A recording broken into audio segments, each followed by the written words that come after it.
My name is Jack, a 32-year-old man raised in a single-parent household. My parents divorced when I was in elementary school, and the reason was my father's infidelity. My father was always frequenting adult entertainment establishments, and no matter how angry my mother got, he wouldn't stop. Eventually, he had a child with one of the women from those places, and my mother was furious. I'm sure she was heartbroken, but it seemed like her anger outweighed her sadness. She said that she was done with this worthless man and took my hand to leave our home. But we had nowhere to turn to. My maternal grandparents, my mother's parents, had passed away young due to illness.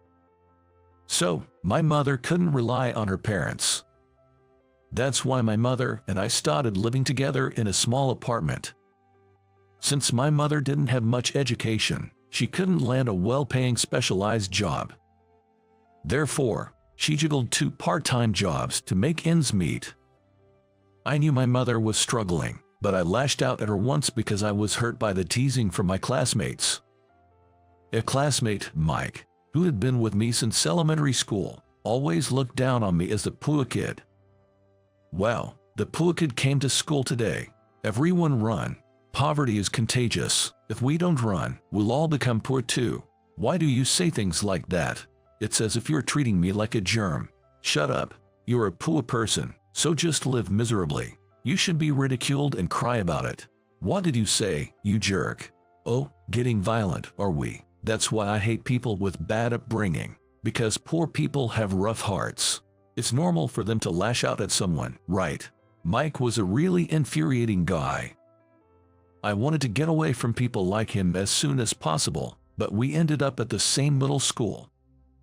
I thought that if he had money, he would go to a private middle school, but it seemed like Mike had failed to get into one. So, I guess that was why he was in public school. There was no one poorer than me in middle school, so Mike and his gang targeted me again. I was laughed at for my plain-looking lunch and for wearing rag clothes.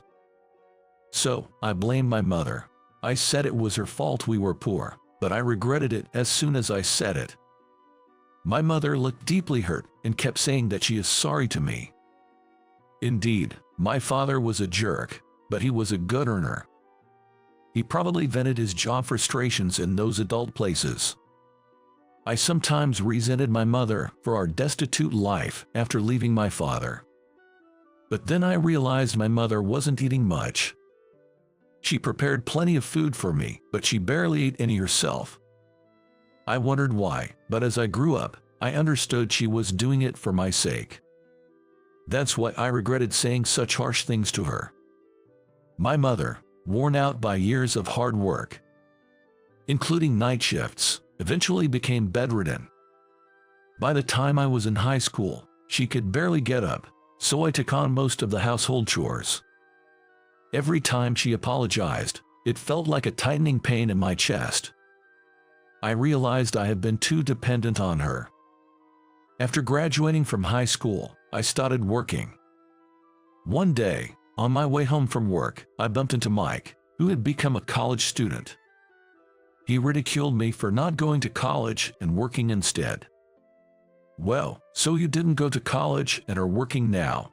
Guess the best you can do is be a low-wage laborer. It suits someone raised in a single-parent household like you. People like me, from wealthy families, go to college and even get fancy cars. Oh, is that so? Well, I'm satisfied with my life, so it doesn't matter what you think. Oh, what are you bragging about? Just a casual employee trying to act tough. In this world, college graduates rule. Low-life high school grads like you should just trudge through the mud. The gap between us will only widen. One day, I'll work for a multinational corporation just like my dad and make a ton of money. That's a pretty irrelevant story to me. You're just jealous, admit it. Just watch and see. Mike's father worked for a multinational company and made a lot of money. And Mike himself aspired to be like that. I couldn't care less about Mike's future, and frankly, I had no interest in it. It had nothing to do with me, and I thought he should just do whatever he wants. Time passed like that. Every day, I just went to work and did household chores for my mom, and that was all I could manage. Even when I was exhausted, I felt relieved just seeing my mom eat the food I cooked. Although she had gotten somewhat better, it seemed she couldn't exert herself anymore. I was working now, so we could get by without my mom having to work anymore. Above all, I didn't want her to strain herself any further, so I told her not to work. Then my mother said that she was sorry for making you suffer, and she cried. I was the one who felt bad. For my sake, during my growing years, she must have sacrificed even her own food and stylish clothes. Despite having many things she wanted to do, she sacrificed everything for me. Knowing all this, I no longer blamed my mother for our poverty. I regretted the disrespectful things I had said in the past. Maybe I didn't understand it because I was just a kid, but still, there are things that should and shouldn't be said. And now, I've just turned 32. I've had my struggles, but I feel blessed just to be able to celebrate my birthday. To live healthily every day, to wake up the next day, and then to have a birthday. It seems so ordinary, but it's actually a miracle. Because of the hardships, I was just focused on getting through each day. I had no idea what tomorrow would bring. Back in elementary school, I was always part of the scramble for seconds during lunch. I was that hungry, and I suffered from hunger. Of course, when I got home, I would devour my food. The ingredient-less pasta my mom made was my favorite. I hardly ever ate meat, so my growth must have been quite stunted. Now, I'm of decent height and weight, but as a child, I was quite skinny. One day, after finishing work, I returned home. At home, my mother, who had recovered a bit, greeted me. Recently, she had recovered enough to cook, and she was making things I liked. I told her she didn't have to try so hard, but it seemed to be a diversion for her. So, I let her do as she pleased. While my mother was cooking, I was cleaning my room while looking at my phone. Then, I got a phone call. It was from Mike. He had been persistent about getting my phone number, so I gave it to him once, but I braced myself, wondering what it was about. Hey, Jack, how are you? I've got something to talk about. Is now a good time? What do you want? Well, you see, I'm organizing a mixer soon. There will be flight attendants from Arabian Airlines. They're all cute and stylish. Since you're just a casual employee, you must be free, right? I saw you at the station the other day, looking totally idle, so I'm inviting you. Well, you'll just be the wingman, though. Play your part well. There will be 4 guys including us and 4 girls. But being the bottom feeder that you are, you probably won't get much attention. I see. So, when is it? It's kind of sudden, but next Saturday. You seem to have a lot of free time, so you can come, right? Well, I'm free on Saturday, so I can make it. Great, it starts at 6 p.m. Meet us at Restaurant AM. All right, got it. Mike was very condescending and belittled me, even blatantly calling me a wingman. I thought he was incredibly rude, but he's always been that kind of person. Expecting manners from Mike was probably too much to ask. I found it annoying, but I decided to go, thinking it might turn into an interesting situation. When the designated Saturday arrived, I got ready around 4 p.m., changing my clothes and preparing to leave the house. By the time I finished, it was already 5 p.m., so I took my time getting to Restaurant AM, where I'd arrive at a good time. I took the train, and when I walked from the station to the restaurant, it was 5:45 p.m. I was a bit early, but decided to wait in front of the restaurant. At 5:50 p.m., Mike and the other guys arrived. They were dressed in what seemed like expensive, high-end fashion. I wondered if they were wearing brand-name clothes. Wow, what's with that outfit? So lame. Excuse me, you can't afford anything better. Coming to a mixer in such a tacky outfit, are you okay in the head? You'll surely be avoided by the girls. Well, they'll probably be fighting over me, though. The other guys laughed raucously. making me think they were just like Mike. Mike had the most vulgar laugh among them. I didn't think my outfit looked that poor, and I wondered why they had to belittle me so much. I wasn't bothering anyone, nor was I making anyone uncomfortable. Anyway, I followed Mike and the others into the restaurant. After 6 p.m., the girls arrived. They were flight attendants from Arabian Airlines, all tall and slender. It's like models. Sorry to keep you waiting. It's fine, it's fine. Come on, sit here. So, you're Emily, Jennifer, Catherine, and Lily, right? Yes. Wow, you all are so cute. You all work for Arabian Airlines, right? Yes, we're all colleagues. So, you're all the same age, then. We ordered drinks. While waiting, we started introductions, with the girls going first. I'm Emily, working for Arabian Airlines. I'm 25 years old. I'm Jennifer. I was born in March, so I'm still 24, but we're all colleagues. Wow, you're all so young. Max, Johnson, myself, and Jack here are all 32-year-old old men. Sorry for being old guys. Okay.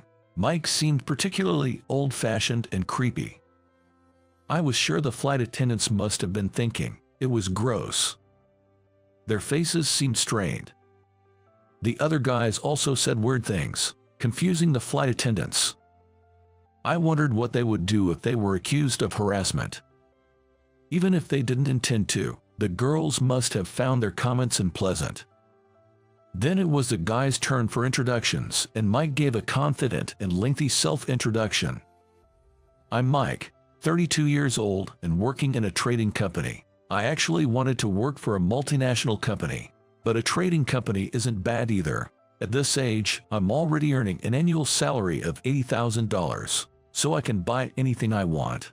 Look, my watch today is Bulgari, and my shoes are Armani, and my hat is Gucci. Nice, right? Do you girls have any favorite brands? I'll buy them for you sometime. Ask for anything, just kidding. Internally, I was thinking, so gross. Mike, despite being only 32, sounded like a creepy old man in his 50s, with his relentless fawning. He was decked out in a mix of brands, which honestly made my eyes hurt.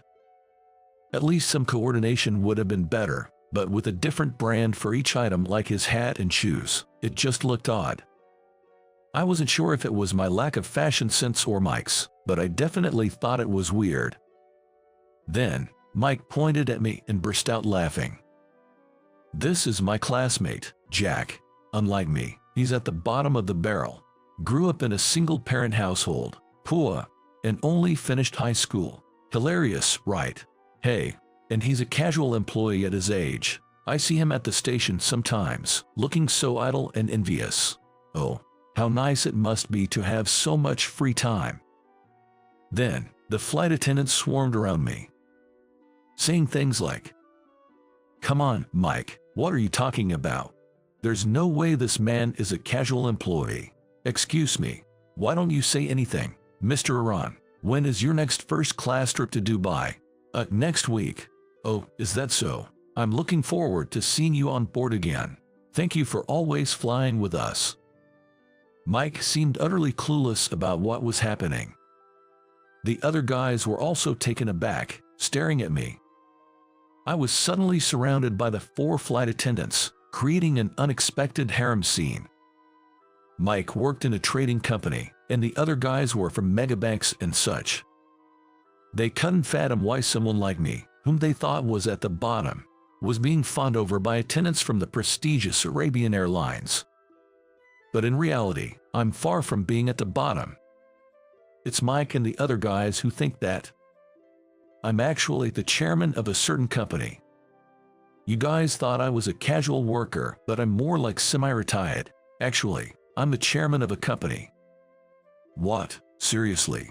You know Global Food Corporation, that's my company. That one that's been doing incredibly well recently. The one started by a young entrepreneur that surpassed major food manufacturers in just 3 years. Yep, that's the one. I worked in a food processing factory after high school and used that experience to start my own food company. We may not be as well known as the major players, but our sales exceed theirs. How much do you make, then? My executive compensation is about $10 million. I used to make a bit more as the CEO, but I'm not that strapped for cash. The company's profits are more important, and it's not good for executives to be overpaid. 10 million. Mike nearly fell off his chair with his overreaction. The other guy's eyes were wide open. Seeing that I was not a bottom dweller but a successful individual, their faces turned red, perhaps out of frustration. I didn't intend to boast about my income, but since they mocked me, I felt the need to respond. Mike always saw me at the station and assumed I was a casual employee, but in reality, I had handed over most of the company's management to President Smith and became the chairman. I'm not sure about other companies, but becoming chairman freed up my time effectively. And it also allowed me to take care of my mother, who had been sickly. She's healthier now, but when I was heavily involved in work, I had to leave her care to housekeepers. But since she raised me, I wanted to take care of her myself, so I switched to working remotely and occasionally visited the office. But how could you start a company? Even if you worked at a food processing factory, you couldn't have had the expertise. That story about being the chairman must be a lie, right? It has to be. No, it's not a lie. Why would I tell such a pointless lie? I'm the founder and current chairman of Global Food Corporation. When I said I wanted to start a company, people who cared about me at the factory, like President Brown, invested in my idea. Really, I was well liked at the factory because I worked hard, so when I shared my dream of owning a company, President Brown and some clients invested. That's how I got to where I am today. So, it's actually you. Yeah, I don't appear in the media, so nobody really knows my face. Being shy, I had always declined media interviews. Also, my face isn't on the company's website. So, no one knew I was associated with Global Food Corporation. But it was different with these flight attendants. My company exports products to Arab countries, and occasionally I travel to Dubai for work. That's why I frequently fly with Arabian Airlines. The comfort on their flights is top-notch, and I always enjoy my journeys in the sky. Since I'm practically regular, the flight attendants recognize me. But there's another reason why they know I'm the chairman of Global Food Corporation. Once, Emily accidentally spilled wine on me, but I didn't get angry. Oh no, I'm so sorry, sir. I apologize profoundly. It's okay. Was it turbulence? But my shirt is wet now. I'll compensate for it. No need, really. But it should be fine with cleaning. How should we do for you, then? Just send a cleaning bill to my company. Here, this is my company. If you mention Chairman Jackaron, they'll understand. Chairman, I'm so sorry. The shirt was quite expensive, but I didn't want to make Emily feel bad, so I refused compensation. It cleaned up nicely, and I was happy to have the cleaning cost reimbursed later. Anyone can make mistakes, and I don't blame others for them. There might be passengers who'd yell in such a situation. But the attendants are human, too, and mistakes can happen on a turbulent flight. Since then, they remembered me as Chairman Iran, and I started getting remarks like, "Have a good trip, Mr. Iran."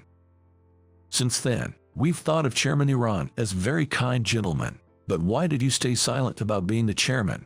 Aren't you upset about being ridiculed by Mike and the others? Yeah, you're such an important person, and it doesn't bother you being talked about like that.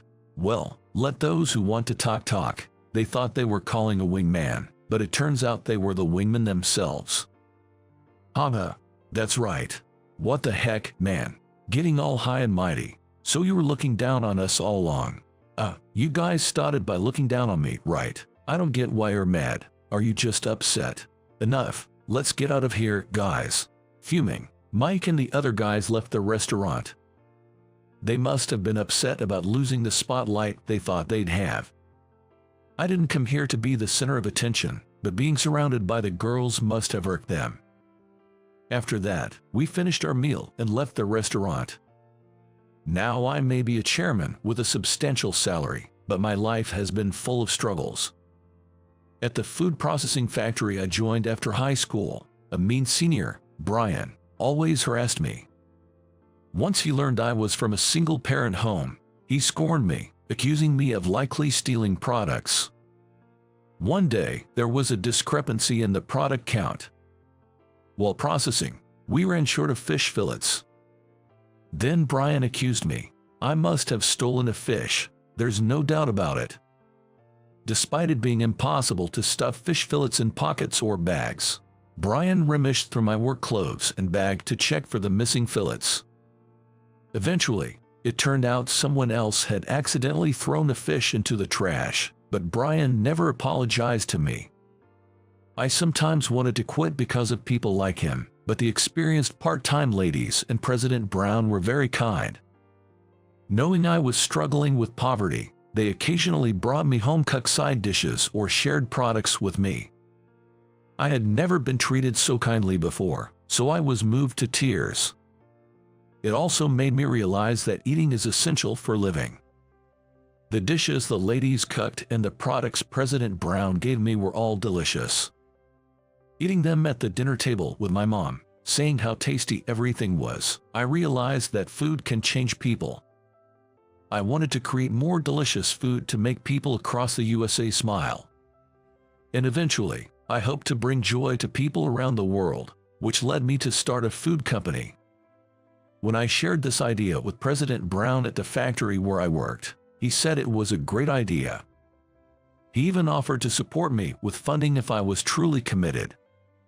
Furthermore, clients I had connections with also helped me out, and I managed to establish the company.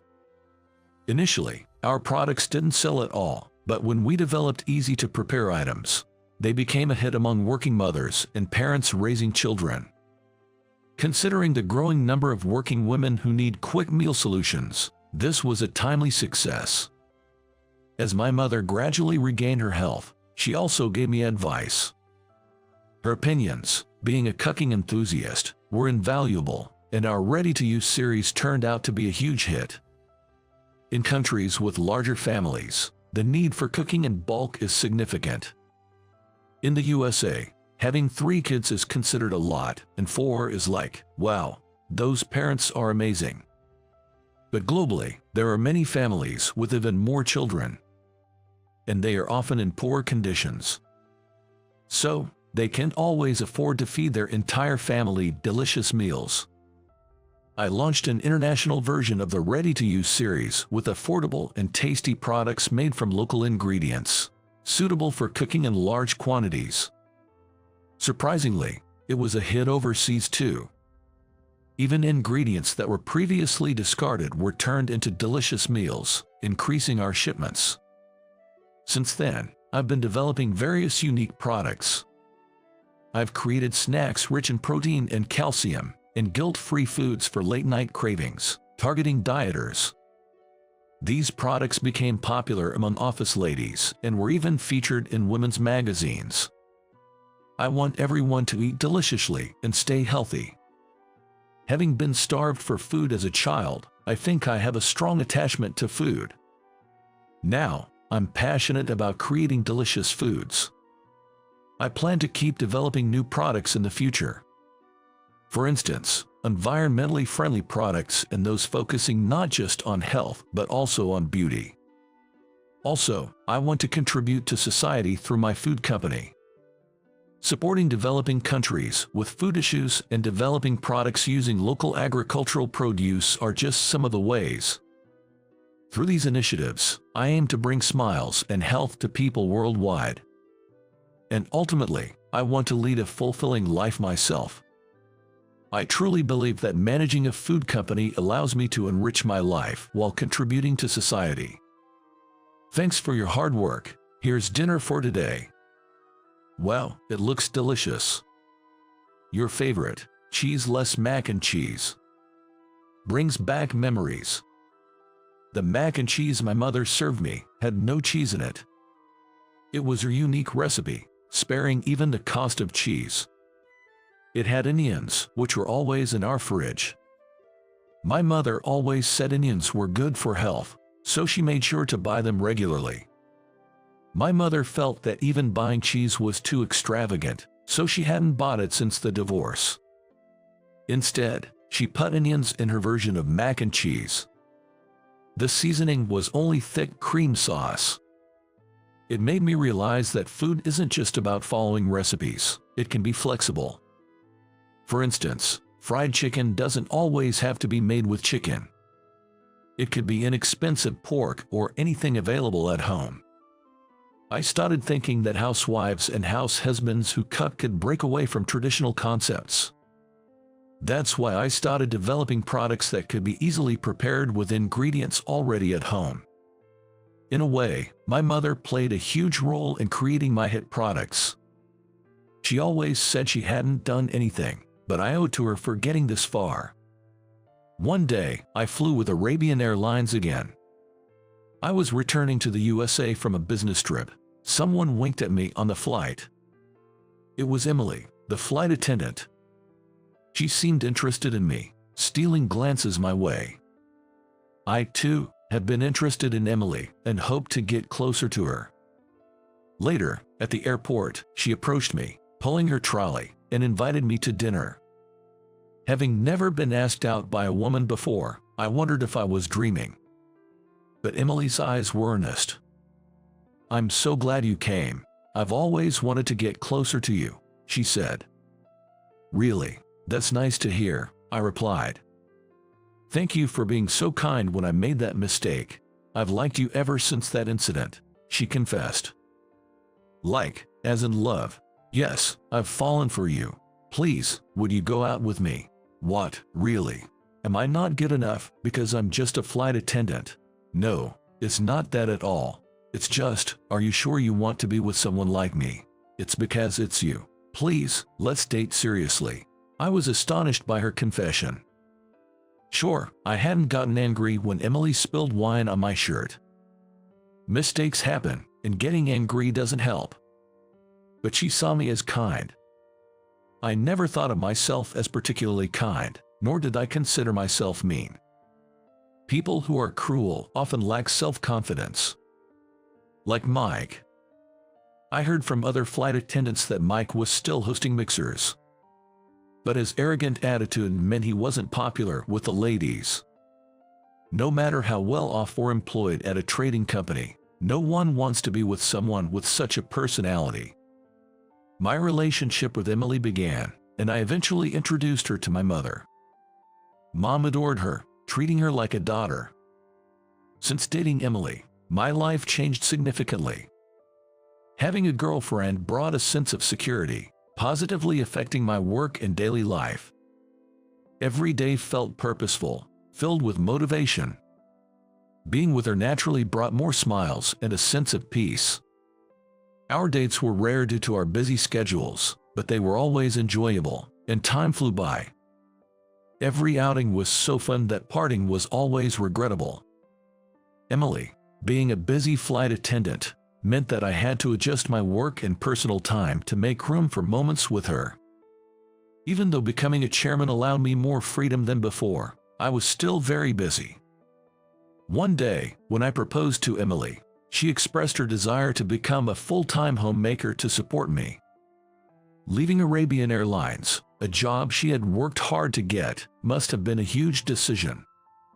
But I was thrilled that she wanted to be a full-time homemaker to be with me. As my mother's health had fully recovered, Emily and I decided to live together in a high-rise apartment near my family home. In reality, our family home wasn't the shabby apartment many thought it was, but a luxury apartment. However, I assumed my classmates still believed I lived in the old, rundown place. A year after we started living together, Emily and I got married.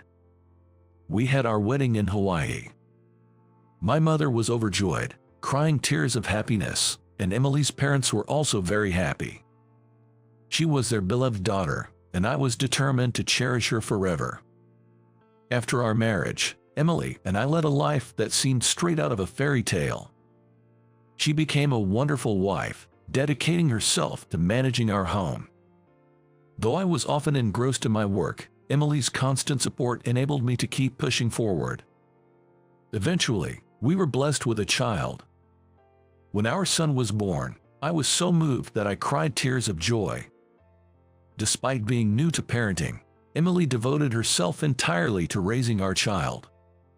I feel incredibly fortunate to be married to Emily.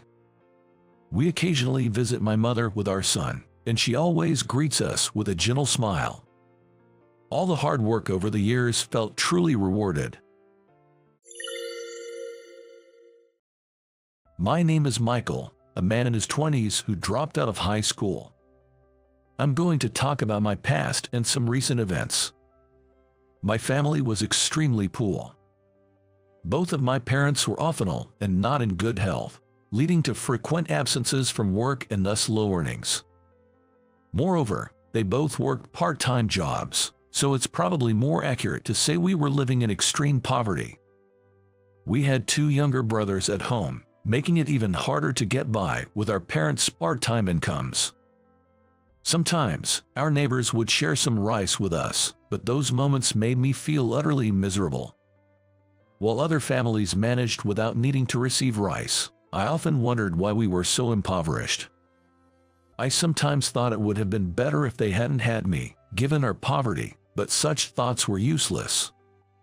Since I was already born, there was no point in thinking about it. We had to live desperately, struggling to survive, even if it meant crawling and working just to eat. That's why my middle school days were absolutely terrible. I was constantly mocked and ridiculed by a wealthy boy in my class named Chris. His father worked for a trading company and seemed to be making a lot of money.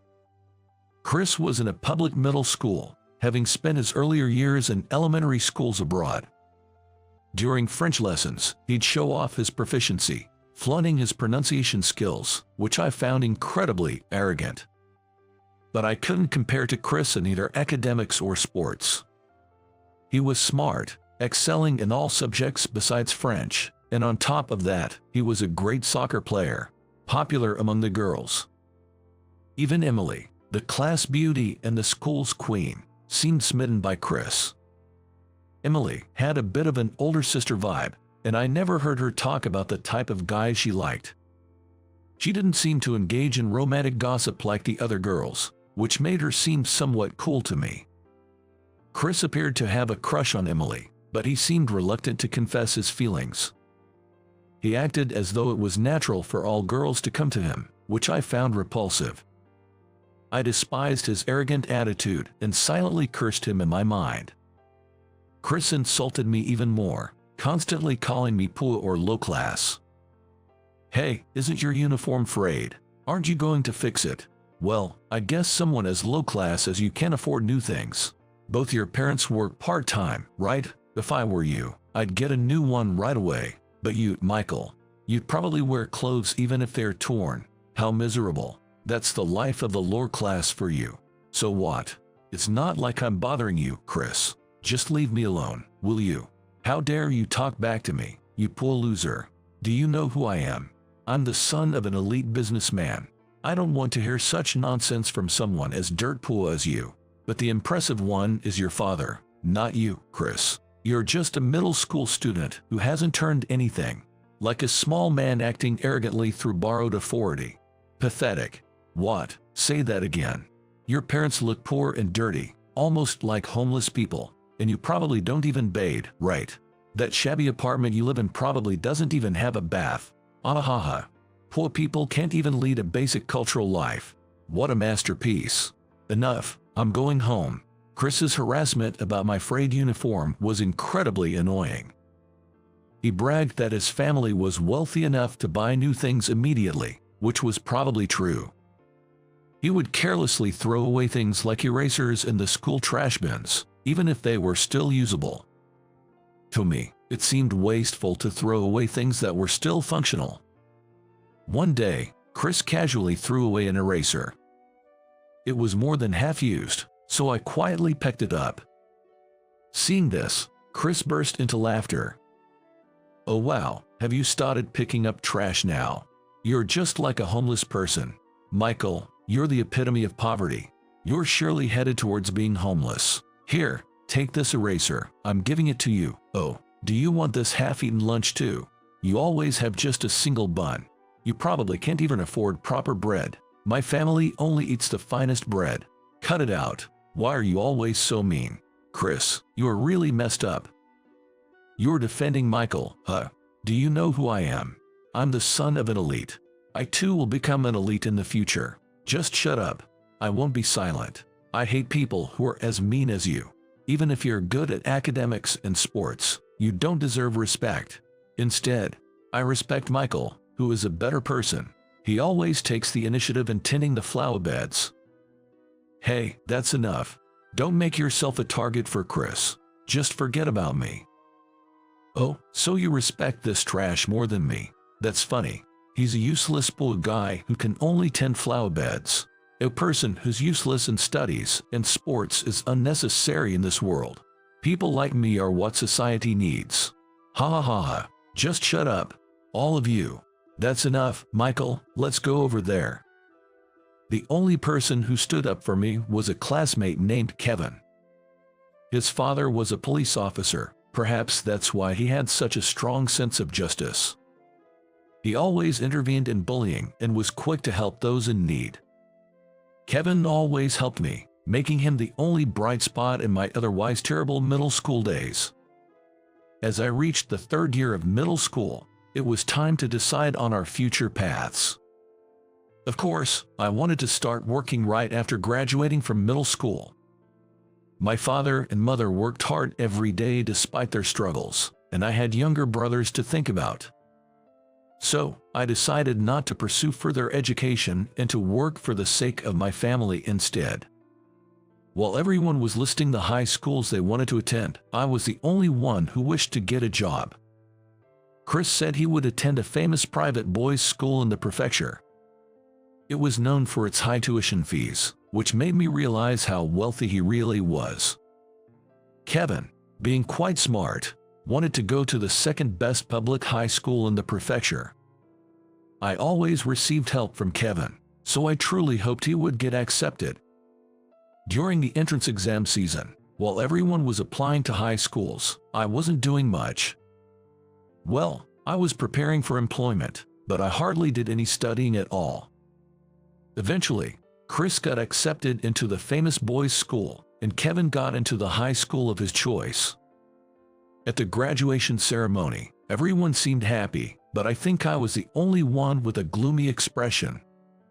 After all, while everyone else would be wearing brand new uniforms and attending high school in the spring, I was the only one starting work. Even though it was the path I chose, I couldn't help but wish I could have experienced high school life too.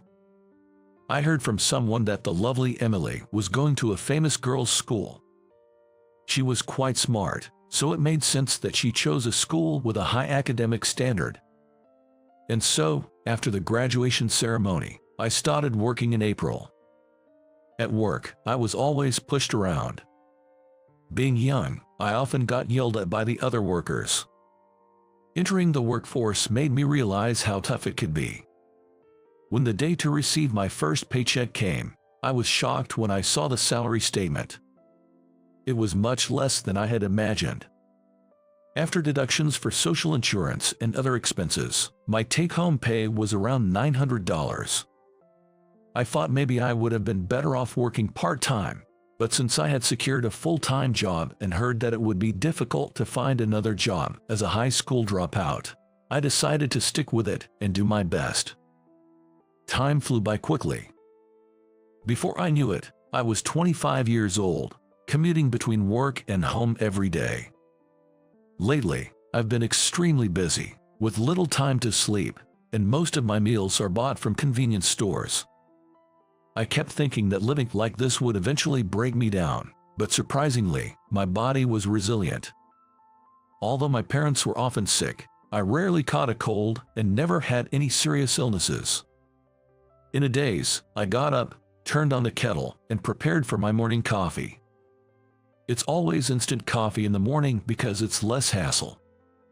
While sipping my coffee and browsing the news on my phone, I received an email from my former classmate Kevin.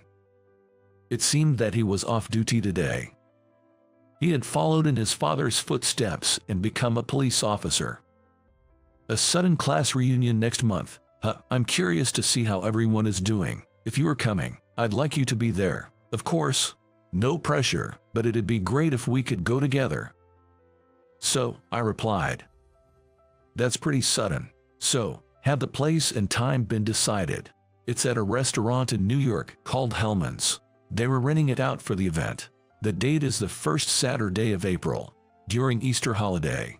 I have no plans that day, so I'm thinking of going.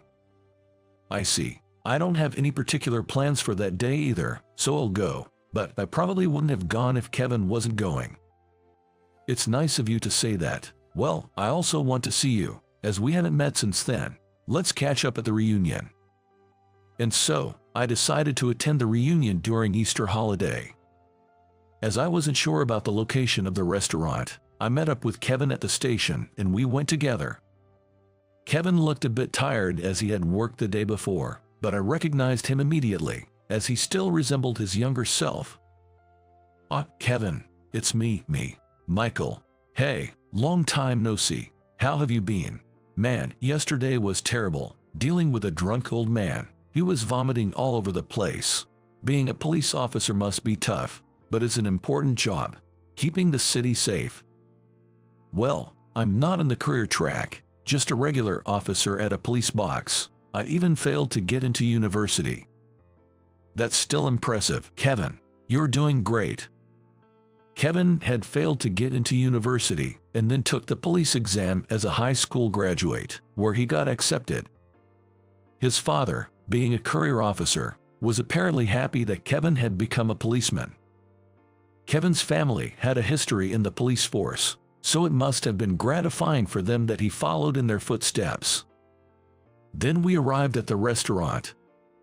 It had a very stylish exterior, the kind of place women would like. I didn't have a girlfriend, but I thought if I did bring one here, she would surely be pleased.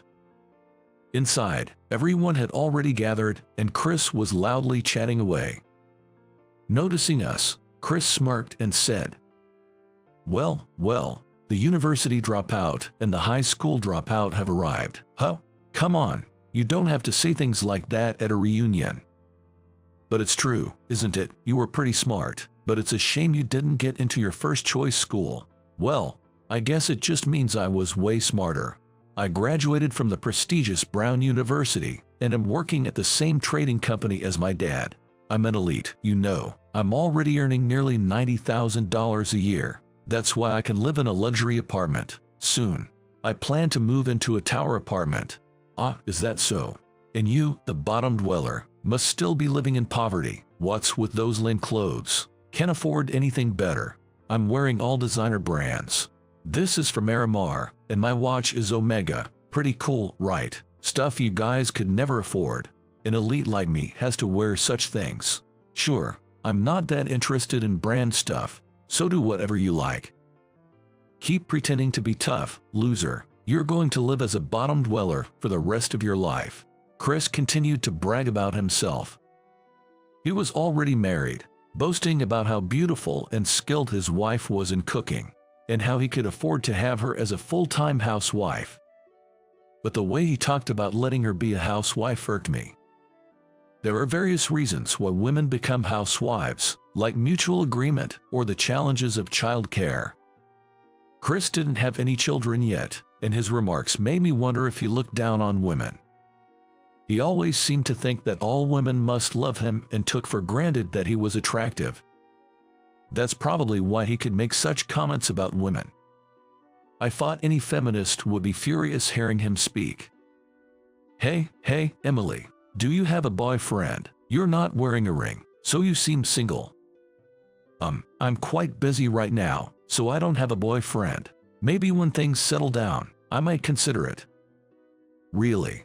Don't you want to snag a man like me, an elite? You know, I recently had a project approved that I proposed at work. My boss praised me a lot for it. It's practically a guaranteed promotion. After all, I am an elite, a graduate of Brown University. That's impressive. And as a reward, I bought the wallet I wanted. It cost $1,800, but that's normal for an elite like me. Working hard in a trading company. Wow, that's something. Emily, who was the school's queen, was still elegant and beautiful. In fact, she seemed even more refined than in middle school, almost like a young lady from a good family. I had heard that Emily's family was quite wealthy, but I didn't know exactly what her parents did. I guessed Emily wouldn't be interested in a nouveau rich like Chris. Moreover, Chris, despite being married, was flirting with Emily, which was truly distasteful. He kept boasting about his greatness, but Emily seemed utterly uninterested. Then Chris glanced at us and turned back to Emily, saying, "Do you know, this guy's annual income is only $9,000. I'm making $81,000 now, and it's almost reaching $90,000. It's so sad, isn't it? Being a high school dropout really puts you at the bottom." Hey, that's enough. Look, his parents were both part-timers living in a crappy apartment. Living in such a rundown place is just pathetic. When I lived abroad, my dad was an expat, and we stayed in a condo with a maid. I plan to be stationed abroad too and live in a luxury condo. I'll let my wife enjoy being an expat wife, and if we have children, I'll send them to international schools, just like I did. Stop it already. That's enough. I just wanted to leave. I had hoped to enjoy the reunion with Kevin, but it turned out to be too much. However, it suddenly started raining outside, and since I didn't have an umbrella, I decided to wait inside the restaurant for a while. About 15 minutes later, the other guys were excitedly talking about a luxury Mercedes that had pulled up in front of the restaurant. They had stepped outside for some air and were now making a fuss about the arrival of a black Mercedes, complete with a chauffeur. I went to the entrance of the restaurant. The chauffeur said, "Mr. Johnson, your car is ready," leaving Kevin and Chris surprised. "Wait, Johnson, are you talking about Michael?" "Yeah, I've been busy and couldn't get in touch, but I'm running a company now." "You're a president? Stop joking. How can you lie like that?" "It's no lie. You might know the company, a B corporation." "That's our business partner." Not knowing the president of a partner company, that's just pathetic. I've always known that Chris was from BC Trading Company. After all, I've seen you coming in and out of our office. "What? I can't believe you're Johnson, the president of the major AB corporation. I apologize for what I said earlier. Please don't report me to the headquarters. I don't mix personal grudges with business. Though, I might request to change the person in charge. By the way, Chris, I heard you've been unpleasant to our female employees." "What? I just received an email from that employee. This isn't personal. I'll be formally filing a complaint. It'll be interesting to see what happens next." I pulled out some money and handed it to Chris. Everyone was excitedly gathering around the Mercedes, but Emily stood composed and dignified. "Did you enjoy making fun of Michael, saying his annual income is just $10,000? She asked Chris. Chris was at a loss for words. "Well, that's because," Emily pressed, "where did you even get the idea that his income was $10,000? "From the company he first joined. I heard the pay was low." Chris defended himself. Emily counted. "Didn't Michael work his way up from there? You have no idea how hard he must have worked. I'm fed up with her talk. I'm leaving." "Emily, wait. I guess I'll head back too." "Come on, Emily and Kevin. I'll give you a ride home." Chris was furious. "Damn you. Just disappear. I'm leaving anyway. It'll be interesting to see what happens to you," I replied coolly. I instructed the chauffeur to first drop off Kevin at his home. Then, I found myself alone with Emily, feeling somewhat awkward. I wasn't good with women and didn't know what to talk about. But I was genuinely glad that Emily had stood up for me. I had always found her beautiful and had secretly harbored feelings for her since middle school. However, coming from a poor family and being shabbily dressed, I never dared to approach her. Emily was intently gazing outside. Unable to do anything about the rain, I had called for a car. As Emily watched the rain beating against the window, She finally spoke. "I knew you were a very hard-working person, Michael," Emily said. "Really? I didn't think I did anything to make me seem that way," I replied. "Remember when you cleaned the school and removed stains that others couldn't? Or when you helped with the script for the cultural festival when everyone else was about to give up? You always helped out. I thought you were very diligent," she explained. "I didn't know you thought of me that way. I was just the poor guy who was always made fun of by Chris. He's still being mean to me," I said. "Ignore people like that. They're probably insecure. I dislike show-offs who only care about looking good. I don't want to associate with such people," Emily advised. "Yeah, you're right. Chris is still the same brooding guy. I don't want to become like him," I agreed. "You won't. You're humble, even as a company president. A friend of mine from university works at your company. She says you're a kind and good president," Emily revealed. "Really? I had no idea. Who is she?" I asked, surprised. "Sarah, my best friend from university," Emily answered. "Ah, Sarah. She's a very capable employee. I had no idea there was a connection," I realized. To my surprise, among my company's employees was Emily's university classmate. I was a bit shocked as I hadn't known about this connection before. You never know how or where people are connected. That's why I've always believed in valuing relationships and treating people with care. I had saved money working at my first job after dropping out of middle school. While I contributed to my family's expenses, I managed to save most of my earnings, always being frugal. Eventually, I decided to pursue the job I had always wanted. I have always wanted to become a president one day to make life easier for my family. Motivated by the desire to repay my parents, I started my own business at a young age. At first, my business didn't turn much, but gradually, it began to grow exponentially. Its rapid success surprised everyone around me. I even started trading with Chris's company, BC Trading. Chris frequently visited my company, and I had been observing him all this time. However, Chris never realized I was watching him, nor did he know that I was the president. I thought it was common for people in business to remember the president of a partner company, but Chris seemed only interested in immediate profits. He had been harassing a female employee at my company, and I had just been informed about it. I planned to report him to B Trading and change our business representative. I even secretly hoped his wife would divorce him. Afterward, I dropped Emily off at her home. At the end, Emily asked to exchange phone numbers with me, and we did. Having never exchanged private messages with a woman before, I felt a bit nervous. Her face was a bit red, possibly from drinking. My face must have been red too, but not from alcohol, as I don't drink. It was probably because I was thinking about Emily, which made my face feel so warm. Later, I learned that because of my report to B Trading, Chris had faced personal consequences. I felt a bit of gloating. Emily later invited me out to dinner as a thank you for the ride. We met at the designated place, where Emily arrived in a vibrant dress with her hair up. I nervously wondered if this was a date. I had never been in a relationship in my 25 years.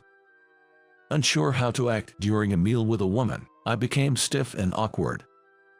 "Is there something wrong with the dish? It's my recommendation," Emily asked. "No, it's delicious. I was just lost in thought. Sorry for zoning out," I replied. "What were you thinking about?" she inquired. "Well, I can't really say," I hesitated. "I've been thinking a lot about a certain man lately," Emily confessed. "A man? Do you have a boyfriend? Then shouldn't you be with him instead? If he finds out, he might get angry. I should leave," I panicked. "Don't be silly. I don't have a boyfriend. I never really wanted one. I've been busy with work, but lately, when I think about a certain classmate, my heart races," she revealed. "Is that about me?" I gasped. "That's about you," Emily said. She smiled mischievously and winked at me. I was taken aback. Was Emily always this playful? Emily, who had always been cool and kept to herself since middle school, was now smiling at me. And she even winked at me, which left me wondering what it meant. I was thrilled, realizing my feelings weren't unrequited. Soon, Emily and I started dating. I thought she was quite cool, but she also had a playful side, and that contrast captivated me. Her occasional girlish smiles were incredibly charming, making me feel happy. Realizing I was the only one who saw the side of her made me grin. It's almost been a year since Emily and I started dating. I went to our date location with the engagement ring I had chosen for Emily.